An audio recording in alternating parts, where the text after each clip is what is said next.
Okay, while the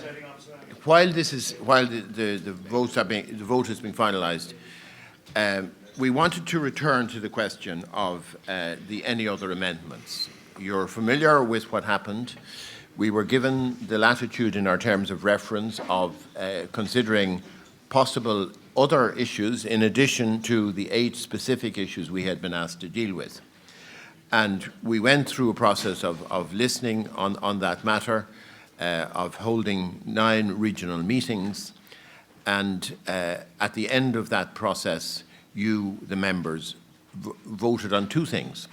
The first was how many issues. We had 2 additional meetings, that was clear, and we got an extension of our time frame from the government in order to have 2 additional meetings, both in February. The first question we asked you was how many issues could we realistically deal with in those 2 meetings? And the clear answer you came back with was 2, 1 per meeting. And after that, you voted on which 2 issues should be dealt with. And the 2 were, as we dealt with the last time, Dáil reform, and on this occasion, economic, social and cultural rights.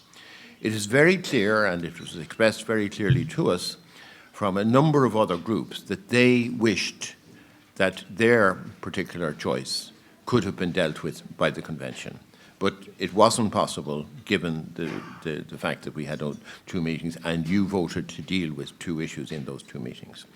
So what we want to do this morning is, in a sense, reflect back to you about the other issues that were, if you like, put on the table and the process which may be possible now to see for the convention to express a view, if it so wishes, about those issues.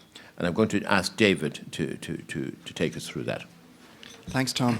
I believe everyone should have in front of them on the table this document, this multicoloured document, pink, I'm colourblind.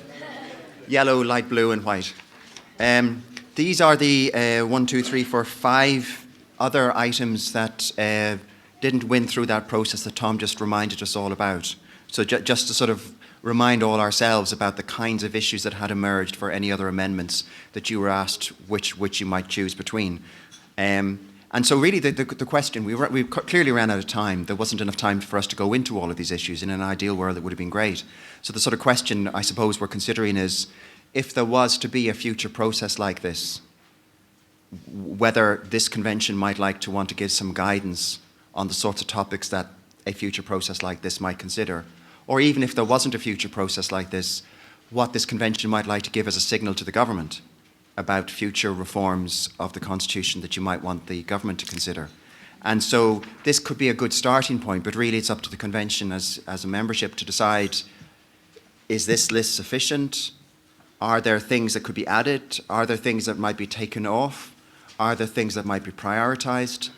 And ultimately, how you as a convention might want to decide to give the signal to the government about how to deal with these things. For example, we could try, on the basis of the discussion we're about to have, to come up with some kind of ballot paper that we'll send you and give you an opportunity to vote in some way so that you can feed back to us how you want to signal this. But there could be other ways of doing it. So it's just really to throw it open to you.